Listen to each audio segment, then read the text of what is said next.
जय हिंद एस्पिरेंट। स्वागत है आपका एजू फॉर इंडिया के प्लेटफॉर्म पर। और इलाहाबाद हाई कोर्ट के संबंध में ये मैथ का प्रैक्टिस सेट है और ये सेकंड नंबर का प्रैक्टिस सेट है। इससे पहले हम आपको एक प्रैक्टिस सेट करवा चुके हैं जिसे आप जाकर के अटेंड कर सकते हैं।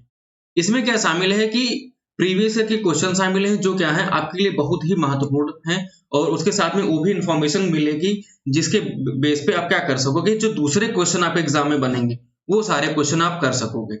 तो चलिए स्टार्ट करते हैं, देखते हैं। सबसे पहला क्वेश्चन हमने यहाँ जो क्वेश्चन उठाए हैं वो क्षेत्र मिति से उठाए हैं। इसका रीजन यह है क्योंकि मतलब सभी पेपर्स को हमने देखा, एनालाइज किया, तो उनमें क्या था कि इनका वेटेज मतलब अच्छा खासा था। तो मैंने सोचा कि सबसे पहले हम इन्हीं को कंप्लीट करवा देते हैं जिससे कि आपको आसानी रहेगी। तो चलिए देखते हैं। सबसे पहला जो प्रश्न यहाँ पर दिया गया है, इसमें दिया गया है कि एक आयताकार क्षेत्र है और उसकी लंबाई 100 मीटर है, और यदि उसकी परिधि दे दी गई है जो है 300 मीटर, तो उसकी चौड़ाई पूछी जा रही है। तो इसमें आयताकार क्षेत्र का मतलब हो जाता है कि कोई यहाँ पर आयत होगा, और आयत कैसा होता है, आयत में एक तो क्या हो जाएगा, वहां पर लंबाई होगी और दूसरी क्या हो जाएगी, वहां पर चौड़ाई होगी, तभी क्या होगा, आयताकार होगा। मान लेते हैं ये जो चौड़ाई है जिसे हम क्या कहेंगे, बी कह सकते हैं, ठीक है। दूसरी क्या हो जाएगी, ये लंबाई हो जाएगी जिसे हम लेंथ कह सकते हैं, ठीक है, लेंथ। अब लेंथ हमको दे दी गई है कितनी, 100 मीटर दी गई है, जबकि हमें चौड़ाई नहीं दी गई है और यही हमसे पूछा जा रहा है। हमें दिया क्या गया है, जो आयत है उसकी परिधि दी गई है।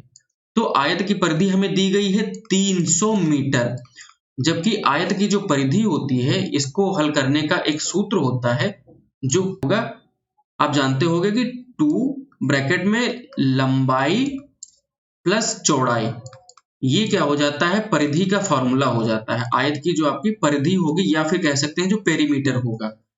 तो परिधि में अगर यहां पर लिख देते हैं हम, परिधि में दी गई है 300, तो 300 किसके बराबर हो जाएगा, 2, और ब्रैकेट में लंबाई कितनी दी गई है हमें, यहाँ पर 100 लिख लेते हैं, और चौड़ाई जो दी गई है वो हमें पता नहीं, तो इसकी जगह पर हम बी लिख देते हैं, यानी कि ब्रेथ। अब हम इसको अगर सॉल्व करेंगे तो 2 और ये कितना हो जाएगा, कटेगा, तो ये कितना 150 हो जाएगा, 150। इसी तरीके से 150 बराबर कितना हो जाएगा, 100 प्लस बी के बराबर में। और जब इसको क्या करेंगे, ये 100 इधर प्लस का इधर आएगा तो माइनस का हो जाएगा, तो 150 माइनस 100। तो जब इस तरीके से सॉल्व करेंगे तो ये निकल करके कितना बनेगा, आपका 50 बनेगा। तो b बराबर आपका जो हो जाएगा 50 सेंटीमीटर हो जाएगा आपका b मतलब ब्रिथ, ब्रिथ का मतलब यानी कि चौड़ाई। तो चौड़ाई यहाँ पर कितना हो जाएगा, 50 सेंटीमीटर, यानी कि विकल्प आपका b जो है वो सही उत्तर हो जाएगा इस प्रश्न के लिए। चलिए अगला देखते हैं प्रश्न। इस प्रश्न में दिया है कि एक आयताकार पार्क है जिसकी लंबाई और चौड़ाई क्रमशः दी गई है। वो कौन कितनी कितनी, 125 मीटर है, 160 मीटर है। अब उस पार्क की परिधि बतानी है। और ये वाला प्रश्न भी क्या है कि इलाहाबाद के जो हाईकोर्ट जो एग्जाम था वो ग्रुप डी यानी कि 2019 में जो परीक्षा हुई थी उसमें पूछा गया था।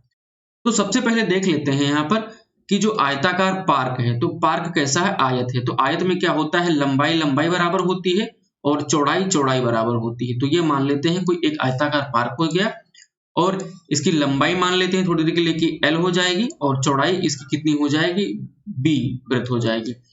तो लंबाई हमें कितनी दी गई है, यहाँ पर 125 मीटर दी गई है।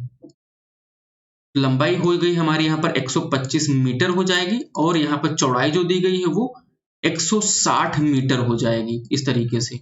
अब हमें पार्क की परिधि बतानी है। तो अभी हमने क्या देखा कि पार्क की परिधि का जो फॉर्मूला होता है, तो हमने क्या लगाया था कि जो आयत है, पार्क कैसा आयत, तो आयत की जो परिधि होती है यानी कि जो पेरीमीटर होता है उसका फॉर्मूला होता है 2 ब्रैकेट में लंबाई लेंथ प्लस ब्रेथ, यानी कि 2L प्लस B।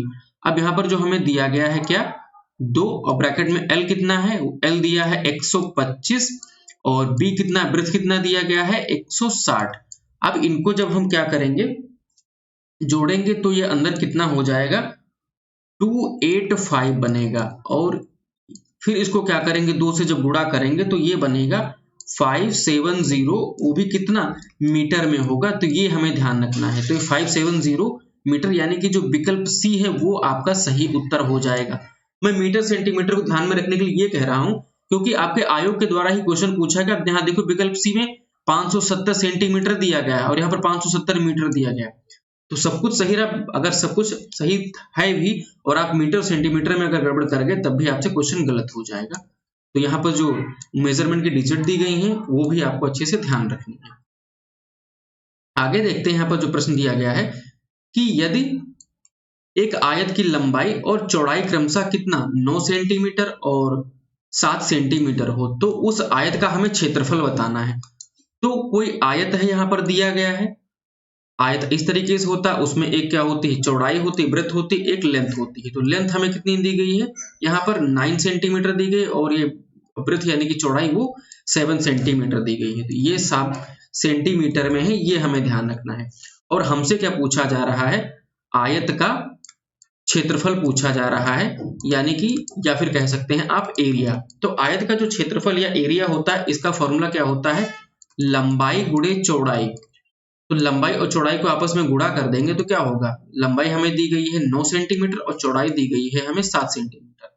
तो 9 सत्ते 63 यानी कि 63 सेंटीमीटर स्क्वायर होगा, यानी कि जो आपका उत्तर हो जाएगा वो विकल्प बी सही उत्तर होगा इस प्रश्न के लिए। आगे देखते हैं इसी क्रम में, ये हो जाएगा आपका विकल्प बी यानी कि 63 सेंटीमीटर स्क्वायर। ये यहाँ पर स्क्वायर लगा है, ये टाइपिंग एरर है, इतना आपको ध्यान रखना है। इस प्रश्न में दिया गया है, पहले ही यहाँ पर वार्निंग क्या दी गई है कि अतिव्यापन के बिना, मतलब कोई जो यहाँ पर बात कही गई वो अतिव्यापन का मतलब होता है ओवरलैप। ओवरलैप का मतलब मैं बता दूं, जैसे कि कोई ये चीज है तो दूसरी चीज इसके बगल में सटा कर रख दी गई तो ये ओवरलैप नहीं है, लेकिन हमने कोई एक चीज यहाँ पर रखी और फिर इसके ऊपर हमने कोई चीज रखी, तो ये वाला जो पोर्शन बन रहा है ये ओवरलैप हो जाता है, जिसको हिंदी में अतिव्यापन कहा जाता है। तो चलिए अब देखते हैं क्वेश्चन जो आपका ग्रुप डी 2014 की जो परीक्षा हुई थी उसमें ये क्वेश्चन आपका पूछा जा चुका है। इसमें हमसे ये कहा जा रहा है कि एक वर्ग बनाने के लिए 6 सेंटीमीटर और 4 सेंटीमीटर माप वाली जो है टाइल की न्यूनतम कितनी संख्या मतलब आवश्यकता होगी, कितने टाइलों की हमें जरूरत होगी। टाइल कैसा है, टाइल यहाँ पर हमें जो उसकी डायमेंशन दी गई है, तो मान लेते हैं टाइल कुछ इस तरीके से होगा और एक क्या दी गई है साइड 6 सेंटीमीटर दी गई है, दूसरी यहाँ पर 4 सेंटीमीटर दी गई, यानी कि ये एक आयत है। ठीक है, टाइल कैसा है, आयताकार है और हमें एक वर्ग बनाना है जिसमें न्यूनतम कह दिया गया है कम से कम कितनी टाइलों की जरूरत होगी। तो इसको देखते हैं सबसे पहले कि एक टाइल का क्षेत्रफल कितना होगा। सबसे पहले तो हमें ये देखना है, तो एक टाइल का जो क्षेत्रफल होता है तो क्षेत्रफल निकालने का जो सूत्र होगा यानी कि फॉर्मूला होगा वो हो जाएगा आपका लंबाई गुणे चौड़ाई। तो लंबाई गुणे चौड़ाई के बाद में अगर मैं इसको रख लें तो एक हो जाएगा 6 और एक हो जाएगा 4, तो इसका जो क्षेत्रफल हो जाएगा वो 6 चौके 24 सेंटीमीटर हो जाएगा। ठीक है, अब यहाँ पर देखते हैं जो 24 यहाँ पर हमें मिला है क्षेत्रफल, तो ऐसे कितने टाइल ने जो हमें एक वर्ग प्राप्त हो जाए। वर्ग का मतलब हो जाता है यहाँ पर कि जिसकी हमें कोई एक ऐसा आकृति मिल जाए इनको जोड़ने पर इसकी सारी जो साइड हैं मतलब भुजाएं हैं वो सब बराबर हो जाएं, वही तो वर्ग होता है, यानी कि उसकी भुजाएं सारी बराबर हो, यानी कि ए भी ए हो चारों तरफ, मतलब ए हो सकते हो जाए। तो अगर हम एक टाइल ले लेंगे तो वो तो होगा नहीं, यानी कि 24 को 1 से अगर गुणा कर दें तो वो 24 ही रहेगा, तो वर्ग नहीं बन रहा है।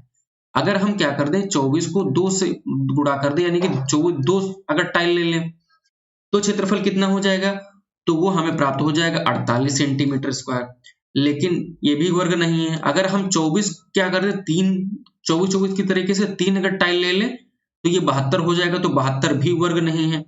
लेकिन इस तरीके से 24 को क्या कर ले हम यहाँ पर 4 टाइलें ले लें तो क्या हो जाएगा यहाँ पर 96 मिलेगा, जो भी किसी का स्क्वायर नहीं है। तो हम क्या करते हैं 24 सेंटीमीटर की क्या स्क्वायर की क्या कर ले 5 टाइल ले ले, तो ये भी क्या है आपका स्क्वायर नहीं है। हम यहाँ पर हमें आपको इतना बताना है इसलिए हमें इतना लिखना पड़ रहा है, अगर आप जानते हो तो आपको इतना समय नहीं लगेगा। 24 की क्या कर ले 6 टाइलें ले ले, तो 24 छक्का कितना हो जाता है 6 चौके 24 का 4 और 6 दूनी 12 और 2 14, ये हमें मिला 144।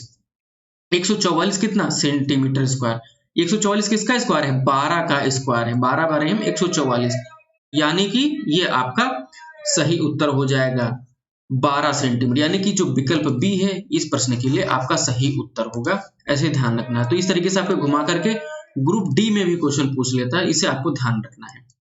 चलिए अगला प्रश्न देखते हैं। इस वाले प्रश्न में दिया है कि एक लंबवृत्तीय बेलनाकार पात्र है। पात्र का मतलब यहाँ पर होता है एक बर्तन दिया गया है, ठीक है, जिसके आधार की परिधि 132 सेंटीमीटर है और उसकी ऊंचाई 125 सेंटीमीटर है। पात्र की धारिता लीटर में कितनी होगी? यहाँ पर जो धारिता दी गई है, धारिता का मतलब होता है, पात्र मतलब हो जाता है कोई बर्तन, और धारिता मतलब हो जाता है कि वो उसके कोई जो पात्र है उसके अंदर कितना सामान आएगा या कितनी हवा आएगी या कितना पानी आएगा, तो इस तरीके से उसकी वो धारिता हो जाती है। तो इसके लिए हम क्या करते हैं, आयतन निकालते हैं और कैसे लीटर में हमें धारिता बतानी है, इसे हमें ध्यान रखना है। तो चलिए सबसे पहले देखते हैं कि लंबवृत्तीय जो बेलनाकार पात्र है, बर्तन है, तो यहाँ पर जो बेलनाकार पात्र हो जाएगा वो कैसा होगा। तो हम क्या करेंगे, एक ये समझ लेते हैं कोई एक बेलन हो जाएगा, जिसे हम क्या कहते हैं, जो क्षेत्रमिति सॉल्व करते हैं, हल करते हैं, उसको क्या कहते हैं, सिलेंडर कहते हैं। तो इसमें क्या हो जाता है, एक तो यहाँ पर हाइट हो जाएगी और ये क्या हो जाती है, त्रिज्या हो जाती है। तो ये त्रिज्या बराबर कितना हो जाता है, त्रिज्या को हम r लिख सकते हैं, हाइट को हम यहाँ पर h लिख सकते हैं। अब हमसे ये कहा गया है यहाँ पर कि इसका जो बेस है, इसकी क्या है, आधार की परिधि, परिधि क्या हो जाती है, यहाँ परिधि क्या मतलब गोल गोल ही तो होगा इस तरीके से नीचे, और इसमें ये तो क्या हो जाता है, या एक वृत्त हो जाएगा। तो परिधि का फॉर्मूला क्या होता है, परिधि का फॉर्मूला यानी कि सूत्र होता है 2 पाई r, और इसमें क्या हो जाएगा, दिया हुआ है हमें 132 सेंटीमीटर। अगर हम इसको सॉल्व करेंगे, हल करेंगे, तो यहाँ पे लिख सकते हैं 2 गुणे पाई की जगह लिख लेते हैं 22/7, और r हमें पता नहीं है, हमें r ही ज्ञात करना है। जब हम r ज्ञात कर पाएंगे तभी तो हम इसका वॉल्यूम निकालेंगे।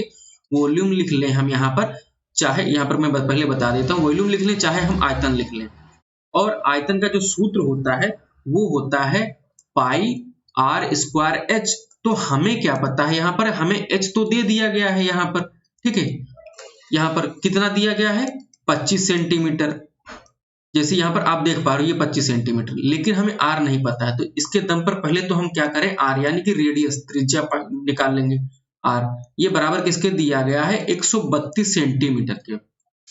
अब अगर हम इसको सॉल्व करेंगे, इसको हल करेंगे, तो हमें जो त्रिज्या मिलेगी, तो त्रिज्या हो जाएगी, हमें जो प्राप्त होगी वो होगी आपका 21 सेंटीमीटर। इसको आप हल करने के बाद में जब आप देखोगे, अब यहाँ पर हम क्या करेंगे, जो आयतन है, तो पाई की जगह पर हम सीधे 22/7 लिख ले रहे हैं, तो 21 गुणे 21 कर सकते हैं, और हाइट कितनी दी गई यानी कि ऊंचाई, वो हमें दी गई है 25।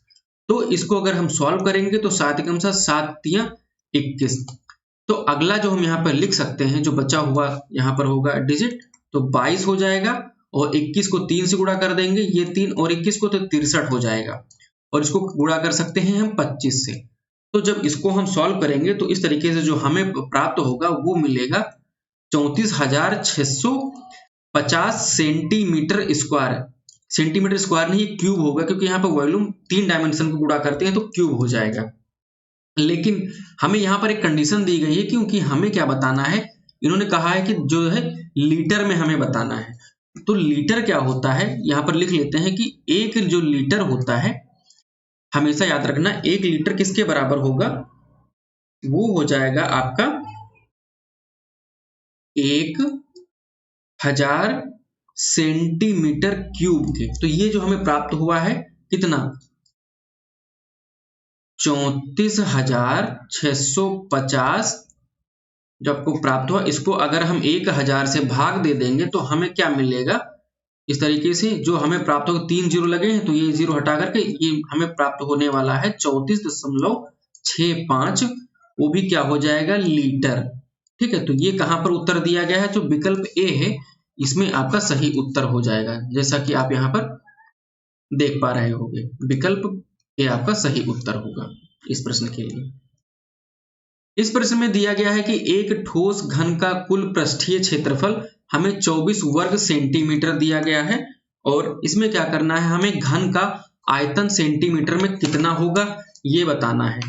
तो आप जानते हो कि घन कैसे बनता है, घन की क्या होती है, सारी जो भुजाएं होती हैं वो बराबर होती हैं। जैसे कि हम अगर ये मान ले कि ये मान लो कि कोई वर्ग दिया गया है, तो इसकी क्या है, सारी भुजाएं आपस में बराबर होती हैं। ठीक है, तो इसका अगर हम क्षेत्रफल निकालेंगे तो हमें क्या लिखना पड़ेगा, अगर इसकी साइड ए दी गई, ये भी ए है, ए सारी दी, तो हम क्या करेंगे ए गुणे ए, क्योंकि लंबाई भी ए है और चौड़ाई भी ए। ठीक है, ये हो गया।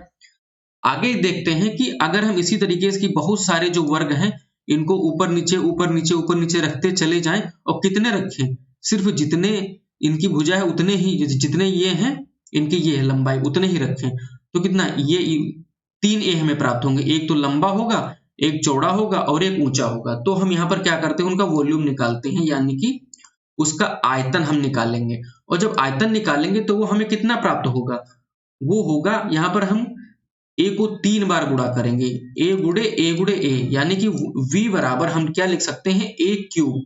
ये इसका क्या हो जाता है, आयतन का सूत्र हो जाता है। तो चलिए हमें आयतन का सूत्र ज्ञात करना है, लेकिन हमें भुजा इसकी कितनी है, ए कितना है, ये हमको पता ही नहीं है। तो ये हम कैसे निकालेंगे, जो कुल पृष्ठीय क्षेत्रफल दिया गया है। ठीक है, तो कुल पृष्ठीय क्षेत्रफल का फॉर्मूला क्या होता है, कुल पृष्ठीय क्षेत्रफल होता है कि मान लो कि कोई ये, मान लो आपका घन है, तो इसमें कुल कितनी 6 सतहें होती हैं। तो ये कह रहा है कि इस वाली सतह का, साइड वाली सतह का, नीचे वाली का, इसको मिला के तो कुल कितनी 6 सतहें हो जाएंगी। और एक सतह का जो क्षेत्रफल होता है वो होता है ए स्क्वायर, या फिर इसको लिख सकते हैं भुजा का स्क्वायर। लेकिन सतह कुल कितनी है 6, तो इसको हम गुणा कर देते हैं 6 से, यानी कि जो हो जाएगा 6 गुणे भुजा स्क्वायर, भुजा का स्क्वायर।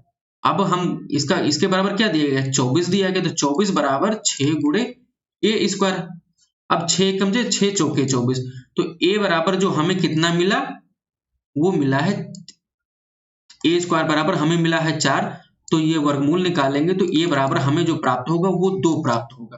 तो जब हमें ए बराबर 2 प्राप्त हो गया, तो इसकी जगह पर हम क्या लिख सकते हैं, वॉल्यूम हमें फाइंड करना है। तो अगर हम ए क्यूब कर दें, तो यानी कि क्या कर देंगे, 2 का क्यूब कर दें, यानी कि 2 को हम क्या करेंगे, 3 बार गुणा करेंगे। तो 2 दूनी 4 दूनी 8, यानी कि हमें जो मिलने वाला है वो 8 मिलेगा, यानी कि विकल्प डी जो है आपका सही उत्तर हो जाएगा इस प्रश्न के लिए। आगे देखते हैं यहाँ पर जो प्रश्न दिया गया है अगला वाला, ये भी आपका क्या है, आपके एग्जाम में जो क्वेश्चन पूछा गया है वही प्रश्न है। इस प्रश्न में दिया है कि एक वर्गाकार खेत की परिधि ज्ञात करें जिसकी भुजाएं 3 सेंटीमीटर दी गई हों। और यह प्रश्न जो है आपका मुख्य परीक्षा जो हाईकोर्ट ग्रुप डी का पेपर हुआ था उसमें पूछा गया था 2018 में। कोई वर्ग होगा, तो एक कोई खेत है मान लो, तो वो वर्गाकार है। वर्ग का मतलब हो गया कि उसकी चारों जो साइड हैं, चारों मतलब उसके किनारे हैं, वो क्या है, आपस में बराबर हैं, जितना ये उतना ये सारे हैं। यानी कि अगर ये होगा ए तो चारों तरफ ए हो जाएगी, इसकी भुजाएं क्या है, बराबर हैं। अब यहाँ पर हमें क्या कहा गया है कि वर्गाकार खेत की परिधि बताना है। तो वर्गाकार जो खेत होता है उसकी परिधि जो होगी, उसका परिधि या कह सकते हैं या फिर पेरीमीटर कह सकते हैं, उसका जो फॉर्मूला सूत्र होता है वो होता है 4a, यानी कि 4 गुणे भुजा लिख सकते हैं हम यहाँ पर, ये हमें प्राप्त होगा। अब हमें क्या दिया गया है, भुजा दे दी गई है कितनी, 3 सेंटीमीटर। तो इसकी जगह पर हम क्या कर दें, भुजा की जगह 4 गुणे और भुजा की जगह हम क्या कर दें, 3 लिख दें। तो 4 3 कितना हो जाएगा, हमें 12 प्राप्त हो जाएगा, 12 सेंटीमीटर, यानी कि विकल्प डी जो होगा आपका सही उत्तर हो जाएगा इस प्रश्न के लिए। ठीक है, इसी तरीके से चलिए अगला प्रश्न देखते हैं। इसमें दिया है कि वृत्त के केंद्र से उसके किनारे पर किसी भी बिंदु तक की दूरी को कहते हैं, क्या कहेंगे। ये भी क्या मुख्य परीक्षा ग्रुप डी में आपका क्वेश्चन पूछा जा चुका है, और जो क्वेश्चन पूछा गया वही हम यहाँ पे रखें आपको ये बताने के लिए क्या आपसे क्वेश्चन बन सकते हैं, किस किस तरीके से आपसे क्वेश्चन हाईकोर्ट पूछ सकता है। तो एक जो वृत्त होता है, मान लेते हैं कि कोई एक वृत्त है और इसके बीच का एक कोई केंद्र है। तो जब एक केंद्र होता है तो यहां से कह रहा है कि कोई भी कहीं भी हम इस जगह से कहीं भी हम एक पॉइंट रख लें इसकी परिधि पर, तो ये इसकी परिधि हो, तो यहाँ पर कोई पॉइंट रख लें कहीं भी, तो इसकी बीच की जो दूरी होती है इसे क्या कहते हैं, तो इसकी बीच की जो दूरी होती है उसे हमेशा त्रिज्या कहा जाता है, यानी कि आपका जो रेडियस होता है इसे हमें ध्यान रखना है। तो जो आपका विकल्प ए दिया गया है वो आपका सही उत्तर हो जाएगा इस प्रश्न के लिए।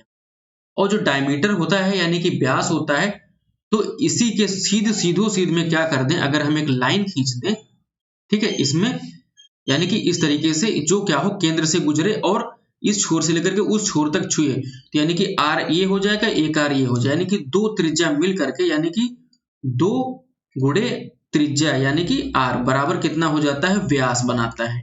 ठीक है, तो ये 2 व्यास हो जाता है। बाकी कॉर्ड और जीवा, आर्क क्या होता है, ये वाला पार्ट होता है इस तरीके से, और जो जीवा होती है, जो ऐसे यहाँ पे पार्ट बनेगा वो जीवा हो सकती है आपका। बाकी यहाँ पर आपको कैसा लगा, कैसी क्लास लगी आप बताइए, आपको किस तरीके के क्वेश्चन चाहिए, आपको कैसा अभ्यास करना है, तो जैसा आप बताएंगे उस हिसाब से हम आपको अभ्यास करवा देंगे, अपनी तरफ से पूरी कोशिश करेंगे। यहाँ तक हमारा साथ देने के लिए आपका बहुत बहुत धन्यवाद। मिलते हैं एक अगले सेशन में, तब तक के लिए जय हिंद।